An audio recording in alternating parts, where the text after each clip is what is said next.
Hey everybody, welcome you all to mission competition. मैं राहुल गुप्ता आप सभी स्वागत करता हूं। दोस्तों, जैसे कि आप जानते हैं, हमारा कल से एडुटीरिया का जो कि 2021 पीटी के लिए, दरोगा एसआई पीटी के लिए जो कि एडुटीरिया ने अपनी बुक निकाली है, उससे हम रिलेटेड उसी बुक से हम प्रैक्टिस सेट चला रहे हैं, जिसमें हमने कल प्रैक्टिस सेट 1 आप लोगों को प्रोवाइड करवा दिया था। अगर आपने वो प्रैक्टिस सेट नहीं देखा है तो लिंक डिस्क्रिप्शन में दिया गया है, आप जाके जरूर से जरूर देखें। आज का जो ये हमारा सेट होगा वो होगा प्रैक्टिस सेट नंबर 2। उम्मीद करता हूं आप सब इस सेट को पूरा लगाएंगे और इस सेट का जो कट ऑफ मार्क रखा गया है वो है 67 नंबर।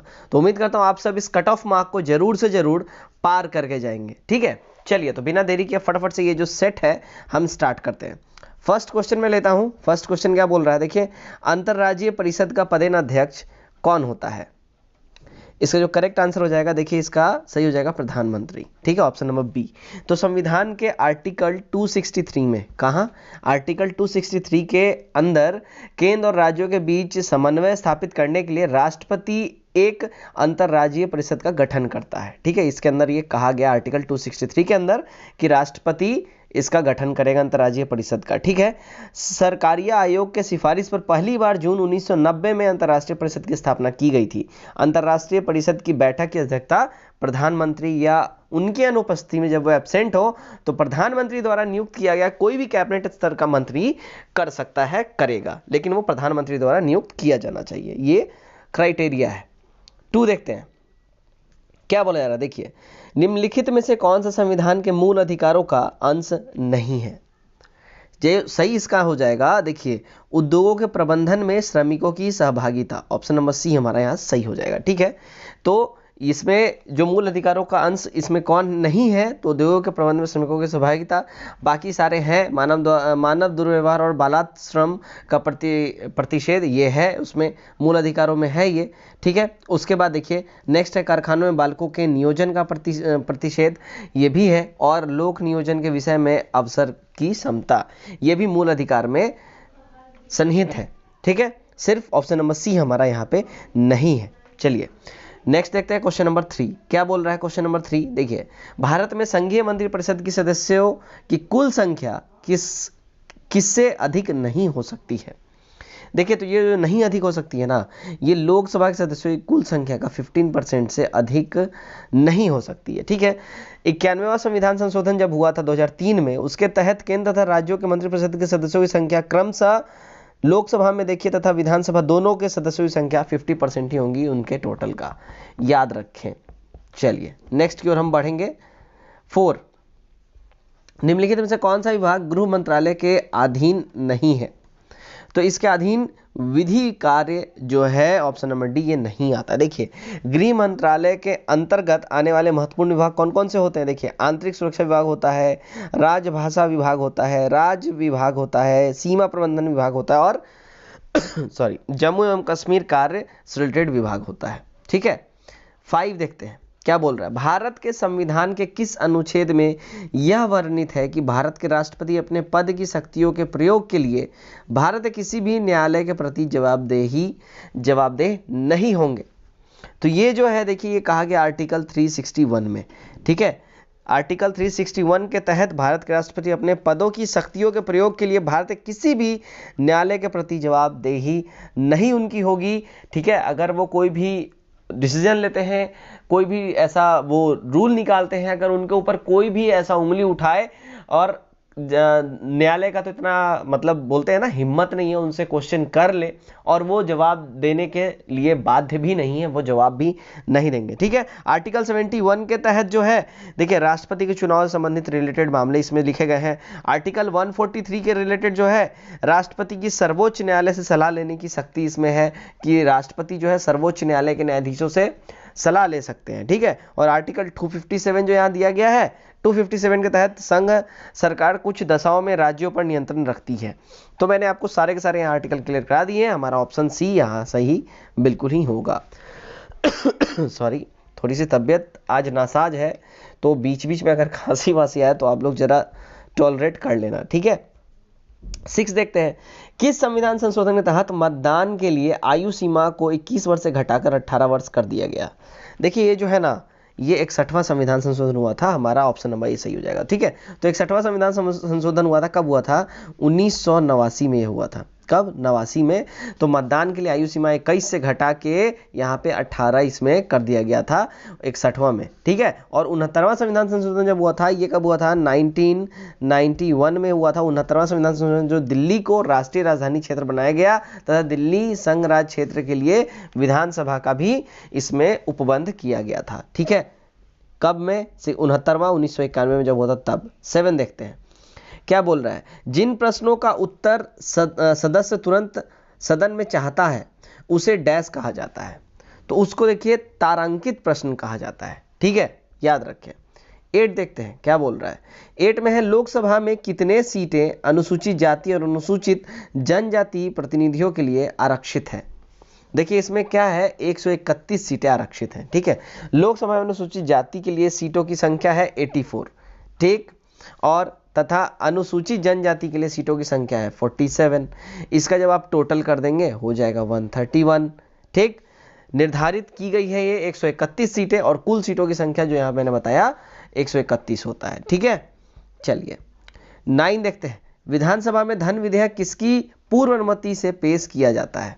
तो देखिए ये जो पेश किया जाता है ना, वो राज्यपाल के अनुमति के द्वारा ही, पूर्व अनुमति से ही उसके बाद ही पेश किया जाता है। 10 देखते हैं। उपराष्ट्रपति निर्वाचित होने के लिए किसी व्यक्ति की न्यूनतम आयु क्या होनी चाहिए? तो न्यूनतम जो आयु होनी चाहिए, देखिए होनी चाहिए 35 ईयर्स, 35 वर्ष। राष्ट्रपति बनने के लिए योग्यताएं क्या क्या होती हैं, पहले ये जान लें। भारत का एक तो वो नागरिक होना चाहिए, 35 वर्ष की आयु पूरी कर चुकी होनी चाहिए वो। ठीक है, राज्यसभा का सदस्य निर्वाचित होने के योग्य होना चाहिए। निर्वाचन के समय कोई लाभ के पद पर वो आसीन नहीं होना चाहिए। ये सारे क्राइटेरिया हैं। 11 देखते हैं। मदन मोहन पुंछी आयोग किसके अध्यक्ष के लिए अध्ययन के लिए गठन किया गया था? तो ये जो गठन किया गया था, ये केंद्र राज्य के रिलेशन के बारे में अध्ययन के लिए इसका गठन हुआ था। अप्रैल 2007 में केंद्र सरकार ने इसका गठन किया था। 12 देखते हैं। निम्नलिखित महासागरीय धाराओं में से कौन सी एक शीत महासागरीय धारा नहीं है? तो देखिए ये कुरोशियो धारा, ये जो है शीत महासागरीय धारा नहीं है। कुरोशियो धारा ये प्रशांत महासागर की गर्म जल धारा है। ठीक है, याद रखें। नेक्स्ट हम देखते हैं क्वेश्चन नंबर 13 क्या बोल रहा है। ब्रह्मपुत्र और सिंधु नदियां पूर्ववर्ती नदियां हैं। एक पूर्ववर्ती जल निकास उपवाह की सही परिभाषा निम्नलिखित में से कौन कौन सी हो सकती है? तो इसमें जो करेक्ट हमारा हो जाएगा, देखिए ऑप्शन नंबर बी हो जाएगा, जो हिमालय श्रेणी के अस्तित्व में आने से पहले ही विद्यमान था। तो हमारा ऑप्शन नंबर बी यहाँ पे बिल्कुल ही करेक्ट आंसर हो जाएगा। 14 देखते हैं। 14 में क्या बोला जा रहा है। शीतोष्ण कटिबंध क्षेत्र की वनस्पति को किस नाम से जाना जाता है? तो ये जो जाना जाता है मेसोफाइट के नाम से इसको जाना जाता है। देखिए तो मेसोफाइट शीतोष्ण कटिबंधीय क्षेत्र की वनस्पति को कहते हैं। ट्रोपोफाइट की बात करें तो ये उष्ण कटिबंधीय जलवायु वाली वनस्पति को कहते हैं। जीरोफाइट की बात करें तो ये उष्ण कटिबंधीय मरुस्थलीय क्षेत्र में जो वनस्पति उगती है उसको कहते हैं। और क्रायोफाइट की जो बात करें तो टुंड्रा एवं शीत प्रधान क्षेत्र की जो वनस्पतियां होती हैं उनको कहा जाता है। 15 देखेंगे क्या बोल रहा है 15 में। निम्न में से कौन स्थलरुद्ध देश नहीं है? तो स्थलरुद्ध देश देखिए इसमें कौन नहीं है, तो इसमें है कोलंबिया। ठीक है, कोलंबिया जो स्थलरुद्ध देश नहीं है। स्थलरुद्ध देश कौन होता है? देखिए स्थलरुद्ध देश वो देश होते हैं जिनके अंतर्राष्ट्रीय सीमाएं समुद्री सीमाएं से नहीं मिलती हैं। प्रमुख महाद्वीपों में से सिर्फ उत्तरी अमेरिका और ऑस्ट्रेलिया के अंदर कोई स्थलरुद्ध देश नहीं है। ठीक है, दिए गए यहाँ पे जितने भी ऑप्शंस हैं इन सब में हमारा जो करेक्ट आंसर हो जाएगा वो कोलंबिया ही हो जाएगा। ठीक है, तो कोलंबिया जो है स्थलरुद्ध देश नहीं है, बाकी सारे हैं। ठीक है, चलिए 16 हम देखेंगे क्या बोल रहा है। संपूर्ण भारत का अक्षांशीय विस्तार कितना है? तो इसका जो करेक्ट हो जाएगा, देखिए ऑप्शन नंबर बी हमारा सही हो जाएगा। 6 डिग्री 4 मिनट और 37 डिग्री 6 मिनट उत्तरी अक्षांश। यहाँ पे हमारा ऑप्शन नंबर बी बिल्कुल ही सही हो जाएगा। ठीक है, चलिए नेक्स्ट क्वेश्चन बढ़ेंगे। 7 क्या बोल रहा है 7 में। देखिए जब नदी मैदान में प्रवेश करती है तो यह अवरोध के कारण मुड़कर टेढ़ी मेढ़ी बने लगती है, जो कहलाती है क्या? तो ये जब ऐसा होता है तो ये कहलाएगी विसर्प। ठीक है। जब नदियां मैदानी भागों में उतरती हैं, प्रवेश करती हैं, तो क्षैतिज अपर्दन के वजह से अधिक प्रभाव होने के कारण ये घाटी को गहरी करने के लिए बजाय चौड़ी करने लगती हैं, ठीक है। और नदियां जो है सीधे मार्ग के बजाय टेढ़े मेढ़े मार्ग से चलने लगती हैं, जिससे नदियों के मार्ग में अनेक मोड़ बन जाते हैं और इन मोड़ों को ही विसर्प कहा जाता है, ठीक है। 18 देखते हैं, कंचनजंगा राष्ट्रीय पार्क ये कहाँ पे है? तो ये जो है सिक्किम में है, याद रखें। 19 हम देखेंगे, 19 में क्या बोला जा रहा है, देखिए, निम्नलिखित में से कौन सा जायद फसल का उदाहरण नहीं है? तो जायद फसल का जो उदाहरण नहीं है वो है पटसन, ठीक है। पटसन जो है जायद फसल को मार्च में बोया जाता है, पहले जान ले, और जून में काट लिया जाता है, ठीक है। खीरा, ककड़ी एवं तरबूज इसकी प्रमुख फसलें होती हैं। जायद की खीरा, ककड़ी, तरबूज प्रमुख फसलें होती हैं, ठीक। 20 देखते हैं क्या बोल रहा है, ताप विद्युत परियोजना के संदर्भ में निम्नलिखित में से कौन सा जोड़ा सही है? तो इसमें जो सही जोड़ा है, देखिए, कवास गुजरात, ये सही जोड़ा है, ठीक है। देखिए, कोरबा का अगर हम बात करें तो कोरबा छत्तीसगढ़ से रिलेटेड है, उत्तर प्रदेश से नहीं, ठीक है। रामगुंडम की बात करें तो ये आंध्र प्रदेश से रिलेटेड है, तमिलनाडु से नहीं, ठीक है। और तलचर की बात करें तो ये रिलेटेड है उड़ीसा से, आंध्र प्रदेश से नहीं। और कवास जो है ये गुजरात से ही रिलेटेड है, तो हमारा कवास बिल्कुल ही सही आंसर हो जाएगा। चलिए नेक्स्ट क्वेश्चन की ओर हम बढ़ते हैं। नेक्स्ट है हमारा क्वेश्चन नंबर 21। क्या बोल रहा है देखते हैं। 21 में बोल रहा है, चंगथंगी और गंजम किस पशु के प्रमुख नस्ल है? ठीक है, तो चंगथंबी और गंजम ये जो है, देखिए, ये बकरी के प्रमुख नस्ल है, ठीक है। चलिए 22 देखते हैं, आपातनी कहाँ का मुख्य जनजातीय समूह है? तो ये जो है ना, अरुणाचल प्रदेश का मुख्य जनजातीय समूह है, ठीक। चलिए 23 देखते हैं, वह तापमान जिसका पाठ्यांक फ़ारेनहाइट और सेल्सियस दोनों पैमाने पर एक जैसा होता है, समान होता है, तो वो जो है ना, देखिए, -40 डिग्री सेल्सियस है, ठीक है। चलिए नेक्स्ट की ओर हम बढ़ेंगे। 24, लंबी दूरी के बेतार संचार के लिए किस तरंग का प्रयोग किया जाता है? तो ये जो किया जाता है, देखिए, रेडियो तरंगों का प्रयोग किया जाता है। लंबी दूरी का अगर बेतार कोई संचार एस्टेब्लिश करना है, कोई कनेक्टिविटी, कोई कनेक्शन एस्टेब्लिश करना है, तो रेडियो तरंगों का, रेडियो फ्रीक्वेंसी का हम लोग इस्तेमाल करते हैं। 25 देखते हैं, किसी वस्तु का आवर्धित और आभासी प्रतिबिंब प्राप्त करने के लिए निम्न में से किसका प्रयोग किया जाता है?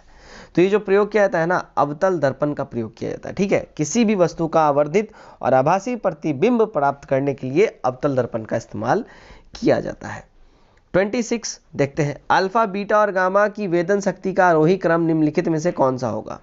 तो ये जो है, देखिए, करेक्ट हो जाएगा ऑप्शन नंबर ए, ठीक है।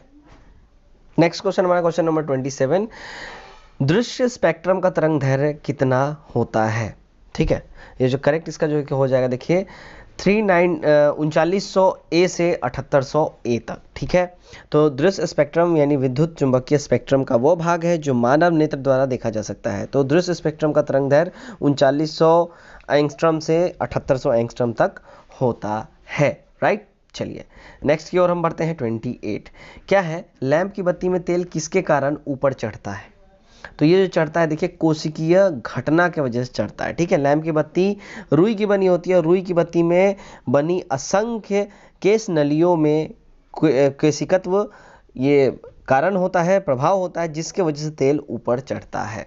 29 देखते हैं, पेंडुलम को चंद्रमा पर ले जाने पर उसकी समय अवधि पर क्या प्रभाव पड़ेगा?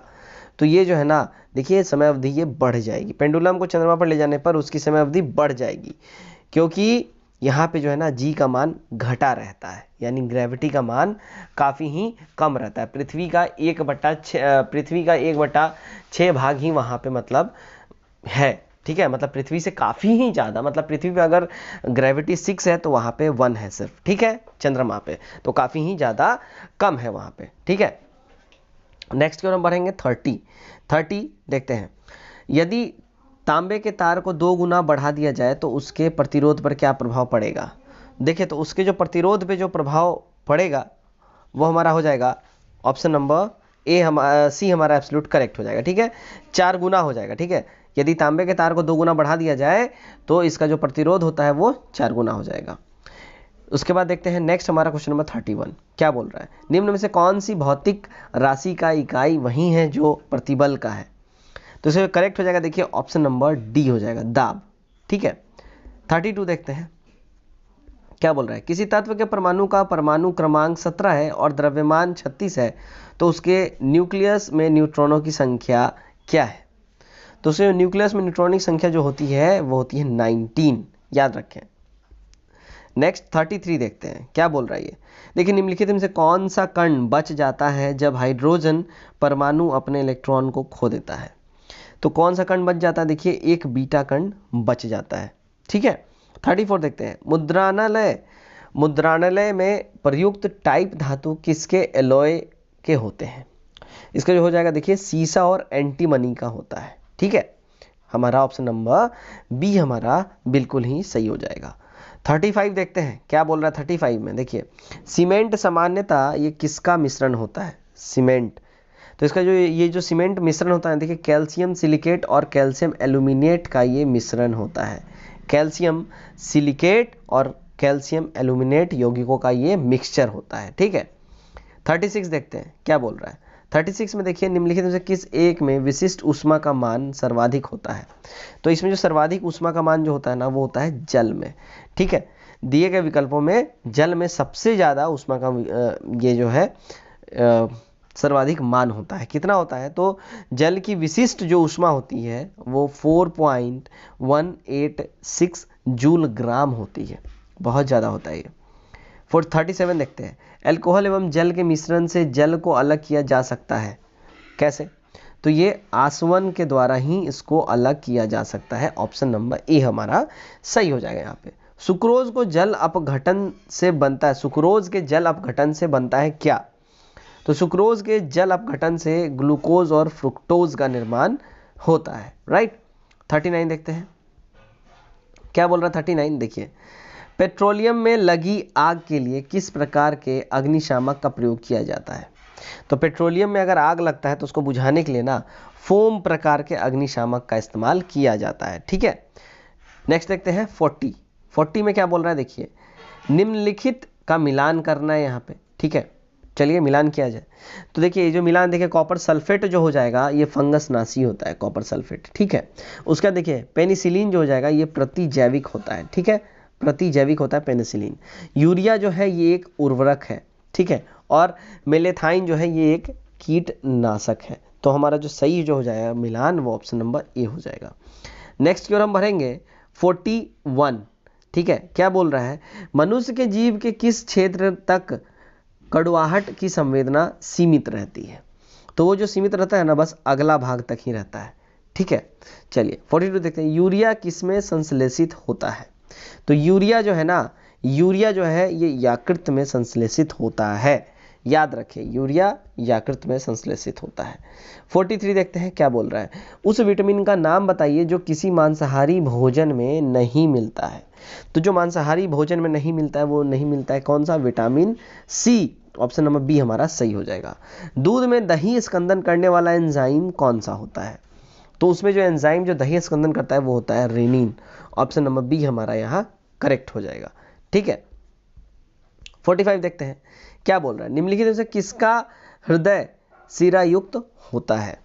तो इसमें जो होता है ना, देखिए मत्स्य यानी मछली का हृदय जो होता है वो सिरायुक्त होता है, याद रखें। मछलियों में 2 कक्षों का हृदय होता है, 2 चैम्बर्स होते हैं जो रक्त को गिल्स तक यानी फेफड़ों में पंप करता है, फेफड़ों तक, और वहाँ से रक्त फिर जो है पूरे होल बॉडी में जाता है। मछली का हृदय सिरायुक्त होता है, याद रखें, ठीक है। 46 हम देखेंगे, क्या बोल रहा है 46 में।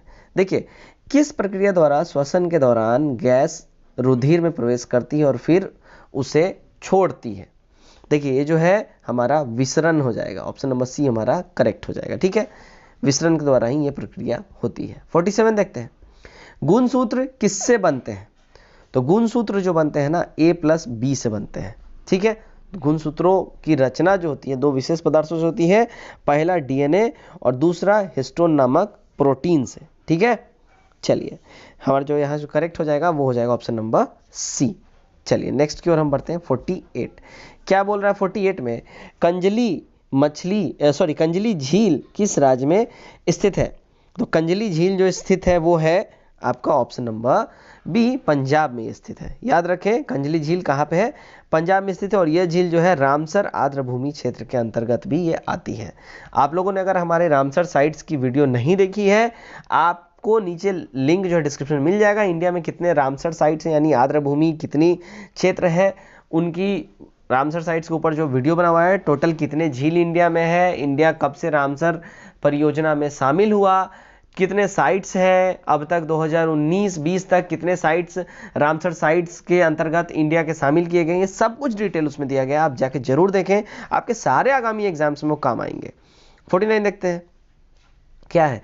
जल संरक्षण एवं प्रदूषण नियंत्रण अधिनियम कब बना? तो ये जो बना था ना, देखिए 1974 में बना था। ठीक है, याद रखें इसको। 50 देखते हैं क्या है। द्वितीय उपभोक्ता कौन होता है? तो देखिए, द्वितीय उपभोक्ता जो होता है ना, वो होता है मांसाहारी। ठीक है, शाकाहारी इसको प्राथमिक उपभोक्ता कहते हैं, मांसाहारी को द्वितीय उपभोक्ता बोलते हैं, और सर्वाहारी को तृतीय उपभोक्ता बोलते हैं, मतलब वो कुछ खालेगा। ठीक है, चलिए देखते हैं आप 51 क्या बोल रहा है ये। निम्नलिखित में कौन आर्द्रभूमि क्षेत्र है? तो निम्नलिखित में जो आर्द्रभूमि जो क्षेत्र है, देखिए चिल्का झील भी है, केवलादेव उद्यान भी है, और यहाँ देखिए भीतकर्णिका उद्यान भी है, और ऊपरी गंगा भी है। ठीक है, चारों के चारों हैं। ऑप्शन नंबर डी हमारा सही हो जाएगा।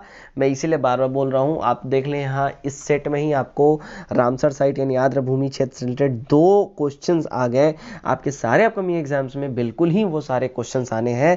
नीचे लिंक डिस्क्रिप्शन में दिया गया है। रामसर साइट्स यानी आर्द्रभूमि क्षेत्र इंडिया में कौन कौन है, क्या क्या है, सारे डिटेल्स उसमें मैंने कवर किए हैं। वो डिटेल लेक्चर है, आप जाके जरूर देखें, आपके बेनिफिट के लिए मैं बोल रहा हूँ। नेक्स्ट देखते हैं 52 क्या बोला जा रहा है। वन संरक्षण अधिनियम को किस वर्ष पारित किया गया? तो वन संरक्षण अधिनियम को जो है 1980 में इसको पारित किया गया था। ठीक है, 53 देखते हैं क्या बोल रहा है। निकृष्ट मुद्रा अच्छी मुद्रा को संचालन से बाहर कर देती है, इसका संबंध किससे है? तो इसका जो संबंध है, देखिए ग्रेशन का नियम से है। ठीक है, याद रखें। 54 देखते हैं। हृदय योजना के अंतर्गत बिहार के किस एकमात्र शहर का चयन किया गया? तो बिहार का एकमात्र चयन हृदय योजना के अंतर्गत जो किया गया वो शहर है गया। ऑप्शन नंबर सी हमारा सही हो जाएगा। ठीक है, तो देखिए हृदय योजना की शुरुआत 2015 में केंद्रीय शहरी विकास मंत्रालय द्वारा ये स्टार्ट किया गया। इसका उद्देश्य प्रमुख विरासत शहरों के समग्र विकास पर केंद्रित करना था अपना ध्यान, केंद्र सरकार का।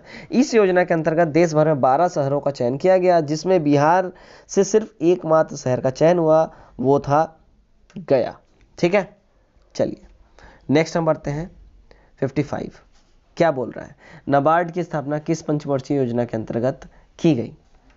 ये जो है ना, देखिए छठी पंचवर्षीय योजना के दौरान इसको किया गया। नाबार्ड का जो स्थापना है वो देखिए 12 जुलाई, ठीक है, याद रखे डेट, 12 जुलाई 1982 को इसका स्थापना हुआ था नाबार्ड का। ठीक है, शिव रमन समिति की सिफारिश पर इसका छठी पंचवर्षीय योजना, जिसका टर्म था 1980 से 85 तक, इसके अंतर्गत इसकी स्थापना की गई, और यह कृषि एवं ग्रामीण विकास हेतु ऋण उपलब्ध कराने वाली सबसे टॉप की संस्था है इंडिया की, याद रखें। 56 देखेंगे हम क्या बोल रहा है। आईपीसी किस स्टॉक एक्सचेंज का शेयर मूल्य सूचकांक है? तो ये जो है ना, देखिए मैक्सिको का है। ठीक है, नेक्स्ट देखेंगे 57 क्या बोल रहा है ये। देखिए 57 बोल रहा है, निम्न में से कौन सा कर अप्रत्यक्ष कर का उदाहरण है? तो ये जो है ना, देखिए कौन सा है, बिक्री कर और सेवा कर, ये जो है अप्रत्यक्ष कर का उदाहरण है। हमारा यह करेक्ट जो हो जाएगा option number C absolute correct हो जाएगा। देखिए 58 निम्न में से कौन स्वराज दल के नेता नहीं थे? तो स्वराज दल के नेता कौन नहीं थे? वो थे सी राजगोपालाचारी। ठीक है, सी राजगोपालाचारी जो है स्वराज दल के नेता ये नहीं थे। मोतीलाल नेहरू तथा चित्तरंजन दास ने मिलकर 1923 ईस्वी में स्वराज पार्टी की स्थापना की थी, जिसमें विट्ठल भाई पटेल और श्रीनिवास अयंगर भी शामिल थे। तो कहीं से दूर दूर तक सी राजगोपालाचारी इसमें नहीं थे। अब देखते हैं 59 किसके प्रयास से बंबई में प्रथम महिला विश्वविद्यालय की स्थापना की गई? तो ये जो स्थापना की गई थी, ये देखिए डी के कर्वे के मतलब इनके प्रयासों से इसकी स्थापना किया गया। ठीक है, समाज सुधारक डी के कर्वे के प्रयासों से बंबई में प्रथम महिला विश्वविद्यालय की स्थापना की गई थी। महाराष्ट्र के समाज सुधारक एवं सामाजिक कार्यकर्ता थे डी के कर्वे, याद रखें। 60 देखते हैं क्या बोला जा रहा है। निम्न में से निम्नलिखित घटनाओं पर विचार करें। ठीक है, कौन पहले क्या हुआ ये बताना है। देखिए सबसे पहले हुआ था इन सब में संथाल विद्रोह। ठीक है, कब हुआ था? संथाल विद्रोह हुआ था 1856 में, याद रखें। ठीक है, उसके बाद हुआ था सिपाही विद्रोह। सिपाही विद्रोह कब हुआ? तो 1857 में हुआ था। ठीक है, उसके बाद हुआ था नील विद्रोह। नील विद्रोह कब हुआ? तो नील विद्रोह हुआ था 1860 में। ठीक है, उसके बाद हुआ था दक्कन विद्रोह। ये कब हुआ था? तो ये हुआ था 1875 में। ठीक, तो ये था हमारा सही कूट। ये जो हमारा ऑप्शन हो जाएगा, ऑप्शन नंबर डी हमारा सही हो जाएगा। 61 देखते हैं क्या बोल रहा है। 61 में बोला जा रहा है औरंगजेब की 1707 में मृत्यु के बाद मुगल सत्ता किसने संभाली थी? तो औरंगजेब की मृत्यु के बाद बहादुर शाह फर्स्ट ने ये जो है इसकी सत्ता औरंगजेब की संभाली थी। 1707 में मुगल शासक औरंगजेब की मृत्यु के बाद उसके पुत्र मुअज्जम ने बहादुर शाह फर्स्ट के नाम से मुगल सत्ता पर बैठा और उसने ही ये शासन संभाला था। 62 एक खुला प्रतियोगितात्मक परीक्षा के माध्यम से इंडियन सिविल सर्विसेज में भारतीयों के लिए प्रवेश को निम्नलिखित में से किसने संभव बनाया? तो ये जो है ना, देखिए लॉर्ड डलहौजी ने ये संभव बनाया था। ईयर 1853 में डलहौजी ने भारतीयों को सिविल सेवा परीक्षा में हिस्सा लेने की अनुमति दी थी। पहले यह परीक्षा सिर्फ ब्रिटेन में हुआ करता था। ठीक है, लेकिन 1922 के बाद इसका आयोजन भारत में भी होने लगा और 1922 में भारत में पहला परीक्षा इलाहाबाद में इसका आयोजन करवाया गया था। ICS इसको पहले बोला जाता था। ठीक है, यानी इंडियन सिविल सर्विसेज। ठीक है, चलिए नेक्स्ट की ओर हम बढ़ते हैं। नेक्स्ट है 63। क्या बोल रहा है ये? बिना दुर्ग के एकमात्र सिंधु नगर कौन सा था? तो जो एकमात्र सिंधु नगर बिना दुर्ग के था वो था चंदहुद्रो। ठीक है, अब देखिए बिना दुर्ग का एकमात्र तो चंदहुद्रो था और ये चंदहुद्रो है कहाँ पे? तो ये है पाकिस्तान में। ठीक है, उसका जो उत्खनन हुआ वो 1931 में गोपाल मंजुमदार के नेतृत्व में किया गया था। ठीक है, नेक्स्ट देखते हैं 64। क्या बोल रहा है ये? निम्न में से कौन सी रचना राजशेखर की नहीं है? तो राजशेखर की जो रचना नहीं है, देखिए इसमें से कौन सा हमारा नहीं है? तो देखिए सारे के सारे राजशेखर की रचना है। बाल रामायण, कंपूर मंजरी और हर विलास, ये सारे के सारे उन्हीं के हैं। ऑप्शन नंबर डी हमारा यहाँ पे हो जाएगा उपयुक्त में से कोई भी नहीं। ठीक है, चलिए नेक्स्ट हम देखते हैं 65। रामकृष्ण मिशन की स्थापना किस वर्ष की गई थी? रामकृष्ण मिशन की जो स्थापना की गई थी, देखिए ये की गई थी 1897 में, याद रखें इसको। ठीक है, रामकृष्ण मिशन की स्थापना 1897 में की गई थी और बेल्लूर में इसका स्थापना किया गया था। और इसके संस्थापक की बात की जाए कौन थे? तो स्वामी विवेकानंद थे। ठीक है, 66 देखते हैं। सुंग वंश की राजधानी कहाँ थी? तो सुंग वंश की राजधानी थी ना, वो थी विदिशा। ठीक है, तो सुंग वंश का संस्थापक पुष्यमित्र सुंग था। इसने 1885 ईसा पूर्व में मौर्य वंश के अंतिम शासक वृषदत्त की हत्या कर उसके बाद सुंग वंश की स्थापना की और सुंग वंश की राजधानी विदिशा थी। ये याद रखिए आप लोग। नेक्स्ट की ओर हम लोग बढ़ेंगे। नेक्स्ट है हमारा क्वेश्चन नंबर 67।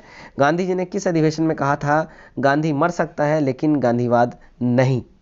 तो ये उन्होंने कब कहा था? ये कराची अधिवेशन में कहा था। कराची अधिवेशन कब हुआ था? 1931 में हुआ था। ठीक है, उसके अध्यक्ष कौन थे? तो अध्यक्ष सरदार वल्लभ भाई पटेल थे, याद रखें।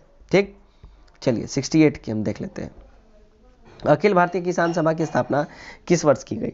तो अखिल भारतीय किसान सभा की जो स्थापना हुई थी वो 1936 में की गई थी। ठीक है, और ये लखनऊ में सहजानंद सरस्वती द्वारा इसकी स्थापना की गई थी। ठीक है, नेक्स्ट की ओर हम बढ़ेंगे। नेक्स्ट देखते हैं 69 देखते हैं। निम्न प्रश्नों का सही मिलान करें।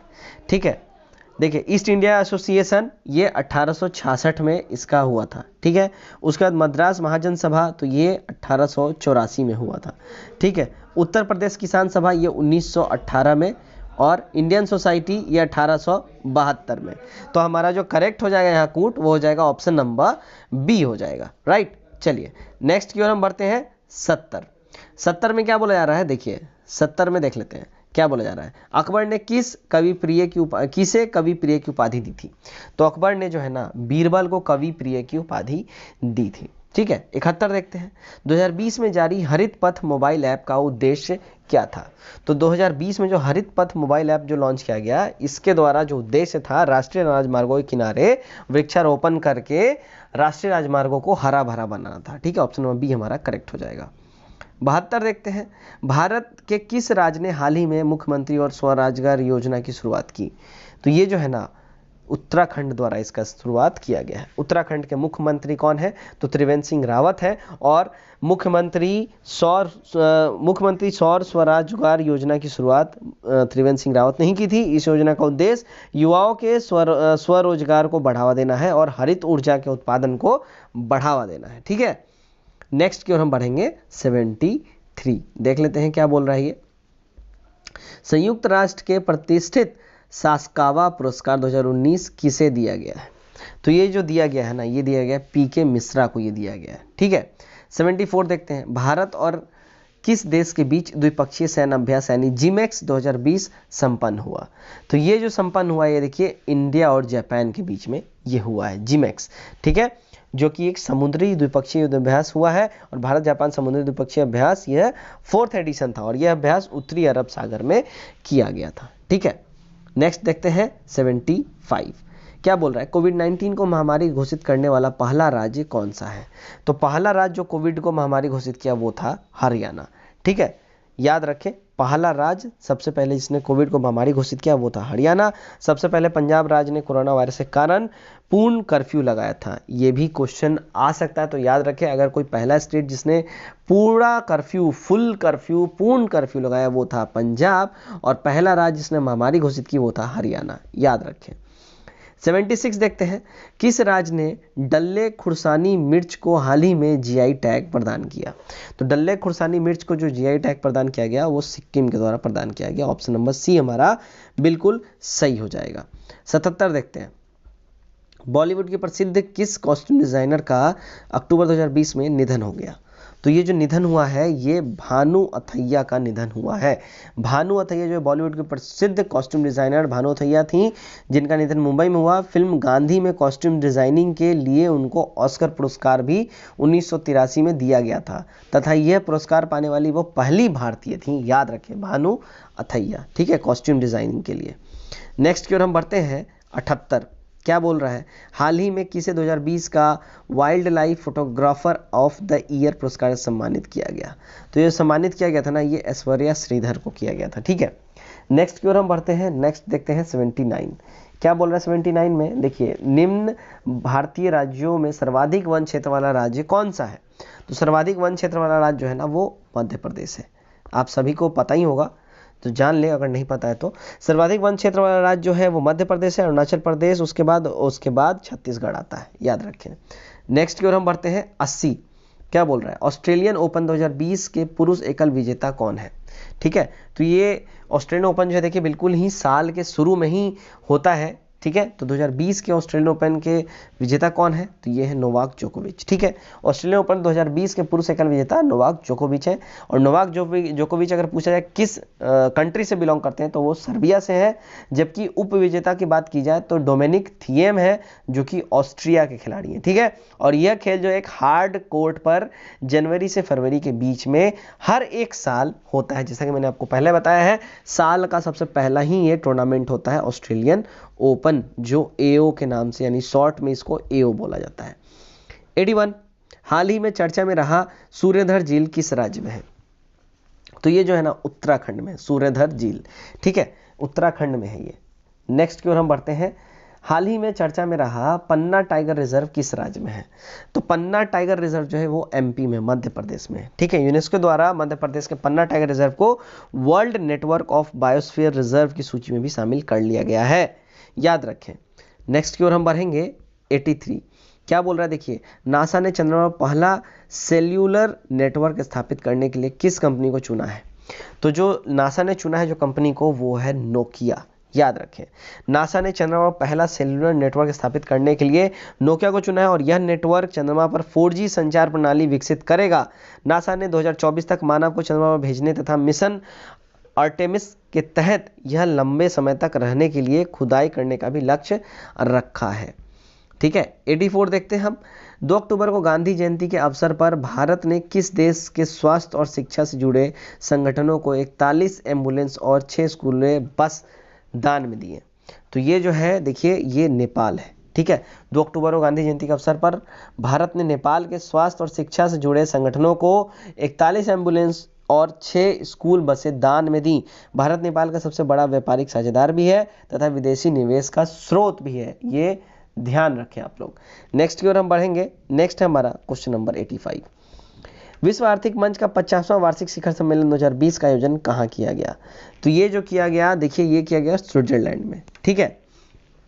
50वां शिखर सम्मेलन विश्व आर्थिक मंच का ये स्विट्जरलैंड में हुआ, जिसका स्विट्जरलैंड सम्मेलन जो 2020 का आयोजन दावोस स्विट्जरलैंड में हुआ। स्विट्जरलैंड में अगर पूछा जाए तो दावोस में हुआ था, ठीक है, याद रखें। जबकि अगला सम्मेलन अगर 2021 जो इस साल होने वाला है 2021 में, अगर इसका बात किया जाए तो ये कहाँ होना है? तो ये होना है सिंगापुर में, ठीक है, ये याद रखें, सिंगापुर में ये होना है, ठीक है। और स्टेक होल्ड्स फॉर चूजिव एंड सस्टेनेबल वर्ल्ड इसका थीम होगा 2021 का। नेक्स्ट की ओर हम बढ़ते हैं। 86 बिहार विधानसभा में अनुसूचित जनजाति के लिए आरक्षित सीटों की संख्या कितनी है? तो ये जो संख्या है ना वो 2 है, ठीक है। 87 देखते हैं। हाल ही में प्रधानमंत्री नरेंद्र मोदी ने रोपैक्स टर्मिनल और रोपैक्स सेवा का उद्घाटन किया किस राज्य में किया? तो ये जो इन्होंने किया ना, ये किया है गुजरात में। ऑप्शन नंबर बी हमारा बिल्कुल ही सही हो जाएगा। 88 देखते हैं क्या बोल रहा है। 88 में देखिए, हाल ही में आइवरी कोस्ट के नए प्रधानमंत्री कौन बने हैं? तो आइवरी कोस्ट के जो नए प्रधानमंत्री बने हैं वो बने हैं हामिद बाकायो के, ठीक है। 89 देखते हैं। विश्व दुग्ध दिवस कब मनाया जाता है? तो विश्व दुग्ध दिवस जो है हर साल 1 जून को मनाया जाता है, ठीक है।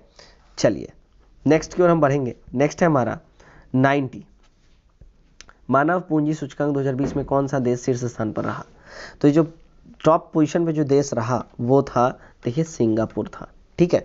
मानव पूंजी सूचकांक में भारत का जो अगर पोजीशन पूछा जाए तो ये था 116वां, ठीक है, 116वां, जबकि प्रथम स्थान पर सिंगापुर था। और ये रिपोर्ट विश्व बैंक यानी वर्ल्ड बैंक द्वारा जारी किया जाता है हर साल। 91 देखते हैं। अ प्रॉमिस्ड लैंड पुस्तक के लेखक कौन है? तो ये जो लेखक है ना वो है बराक ओबामा, याद रखें, ठीक है। और देखिए, जबकि बिकमिंग पुस्तक के लेखक मिशेल ओबामा है, तो याद रखें बिकमिंग पुस्तक अगर पूछा जाए तो मिशेल ओबामा, अ प्रॉमिस्ड लैंड पूछा जाए तो बराक ओबामा। 92 देखते हैं। भारत के, है ना, भारत के 11वें मुख्य सूचना आयुक्त कौन नियुक्त हुए हैं? तो भारत के 11वें मुख्य सूचना आयुक्त जो हैं वो यशवर्धन सिन्हा नियुक्त हुए हैं, ठीक है। यशवर्धन सिन्हा को भारत का 11वां मुख्य सूचना आयुक्त नियुक्त किया गया है। केंद्रीय सूचना आयोग का गठन कब हुआ था? तो ये हुआ था 2005 में, ठीक है। 2005 के आरटीआई एक्ट के तहत किया गया था और केंद्रीय सूचना आयोग का मुख्यालय न्यू दिल्ली में है, याद रखें इसको। अब देखेंगे 93 में क्या देखना है? निम्न में से किसका सही मिलान नहीं है? तो देखिए, सही मिलान किसका नहीं है? तो त्रिपुरा नजमा हेपतुल्ला, ये रॉन्ग है। त्रिपुरा के राज्यपाल रमेश वैस हैं। कौन? रमेश वैस, ठीक है, याद रखें, रमेश वैस त्रिपुरा के राज्यपाल हैं, जबकि मणिपुर के राज्यपाल नजमा हेपतुल्ला है, ठीक। 94 देखते हैं। विश्व मृदा दिवस 2020 का थीम क्या था? तो ये जो थीम था ना, keep soil alive protect soil biodiversity, ये था। विश्व मृदा दिवस जो है हर साल 5 दिसंबर को मनाया जाता था। वर्ष 2020 में इसका थीम, जैसा कि मैंने बताया, कीप सॉइल यहाँ कीप सॉइल अलाइव है ना, keep soil alive protect soil biodiversity, ये था थीम। 95 देखते हैं क्या बोल रहा है। पर्यावरण के क्षेत्र में सहयोग हेतु भारत ने किस देश के साथ समझौता किया? तो भारत ने समझौता किया भूटान के साथ, ठीक है। 2020 भारत ने जून 2020 में भूटान के साथ पर्यावरण क्षेत्र में सहयोग हेतु समझौता किया है। 96 देखते हैं क्या बोल रहा है। वाईफाई की सुविधा प्राप्त करने वाला 500वां रेलवे स्टेशन कौन सा है? तो वाईफाई की सुविधा जहां अब कनेक्ट हुई है और वो 500वां स्टेशन जो बना है वो स्टेशन है मिदनापुर, ठीक है। तो वाईफाई की सुविधा प्राप्त करने वाला भारत का 500वां railway station Midnapore, West Bengal का मिदनापुर, ये बन गया है। 97 देखते हैं। भारत ने अपना पहला परमाणु परीक्षण कब किया? तो भारत ने अपना फर्स्ट परमाणु परीक्षण जो किया था वो मई 1974 में किया था, ठीक है। भारत ने अपना पहला परमाणु परीक्षण 18 मई 1974 को राजस्थान के पोखरण जैसलमेर में किया था और इस परमाणु बम में प्लूटोनियम का प्रयोग किया गया था। भारत ने अपना दूसरा परमाणु परीक्षण मई 1998 में ऑपरेशन शक्ति के नाम से पोखरण में किया था, जिसको पोखरण रेंज से हम लोग जानते हैं। 98 अंतर्राष्ट्रीय श्रम संगठन का मुख्यालय कहाँ है? तो अंतर्राष्ट्रीय श्रम संगठन का मुख्यालय जो है वो है जिनेवा में, ठीक है। इंटरनेशनल लेबर ऑर्गेनाइजेशन यानी ILO का संगठन का जो मुख्यालय वो है जिनेवा। 99 देखते हैं, दक्षिण पूर्वी एशियाई राष्ट्रों के संघ यानी एशियन में कौन सा देश शामिल नहीं है? तो इसमें जो शामिल नहीं है वो मालदीव शामिल नहीं है। ठीक है, दक्षिण पूर्वी एशियाई राष्ट्रों के संघ यानी एशियन का गठन कब किया गया था? देखिए इसका 8 अगस्त 1967 में इसका गठन किया गया था। ठीक है, 8 अगस्त 1967 को। और वर्तमान में इसके 10 सदस्य देश हैं। कौन कौन है? इंडोनेशिया है, फिलीपींस है, मलेशिया है, थाईलैंड है, सिंगापुर है, ब्रुनई है, वियतनाम है, लाओस है, कंबोडिया है और म्यांमार है। ठीक है, मालदीव दूर दूर तक इसका सदस्य नहीं है। ठीक है, और इसका मुख्यालय जकार्ता इंडोनेशिया में है, याद रखें। 100 देखते हैं आज का हमारा आखिरी क्वेश्चन।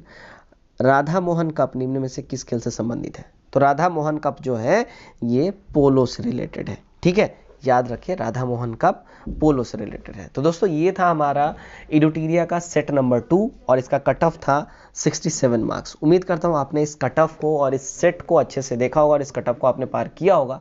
आपका क्या स्कोर आया कमेंट करके जरूर बताएं। और ये वीडियो और ये सेट आपको अगर अच्छा लगे तो वीडियो और सेट को मतलब आप इसको शेयर करना ना भूलें। तो फिलहाल आज के लिए बस इतना ही। कल दोबारा मिलते हैं एक और नए सेट के साथ। Till then take care, bye bye and God bless you all.